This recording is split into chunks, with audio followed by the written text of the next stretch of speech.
বাইরে এরকম গরম পড়ছে, বাইরে অনেক রোদ। রোদের জন্য এই যে ডুবি পাখিটা আমার রেস্টুরেন্টের ভিতরে ঢুকছে।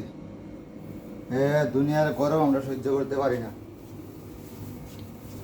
হ্যাঁ, দুনিয়ার গরম আমরা সহ্য করতে পারি না, পরকালের গরম আমরা কেমনে সহ্য করাম? দুনিয়ার রোদের তাপ সহ্য করতে পারি না। দুনিয়াতে এত অহংকার করি, এত কিছু করি, দেখেন আজকে একটা পাখির রোদের তাপে একটা পাখি আমার হোটেলের ভিতরে আইছে রেস্ট নেওয়ার জন্য। বাইরে রোদের জন্য থাকতে পারতেছে না।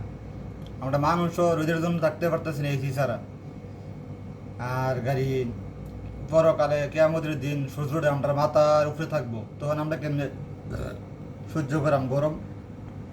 আমরা তো একটু চিন্তা করি না, পরকালের কথা আমরা একটু ভাবি না, খালি দুনিয়া দুনিয়া করে আমরা শেষ। দেখেন পাখিটা ফুফাইতেছে গরমে, রোদের তাপে পাখিটা ফুফাইতেছে। হ্যাঁ, পাখিটা ফুফাইতেছে গরমের তাপে। এটা মনে করছে এটা আমি দৈরালাম বুঝি, দৈরা যদি এটা মাইরা লাই, এই ডরে এটা ওই উড়াইলে মারছে, ওই উড়াল দিয়ে আমার মেশিনের উপরে গিয়ে বইছে উড়াল দা।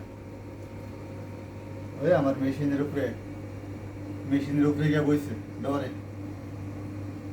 বাইরে এত রোদ পড়ছে, এত গরম পড়ছে, আমার হোটেলের ভিতরে ঢুকছে যান বাঁচানোর জন্য। হোটেলে আমি এসি ছেড়ে রাখছি, ঠান্ডা হাওয়া হয়তো আইছে।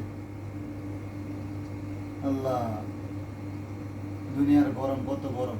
আর পরকালের গরম তো কত হাজার গুণ বেশি। মানে আমার মেশিনের উপরে বইছে।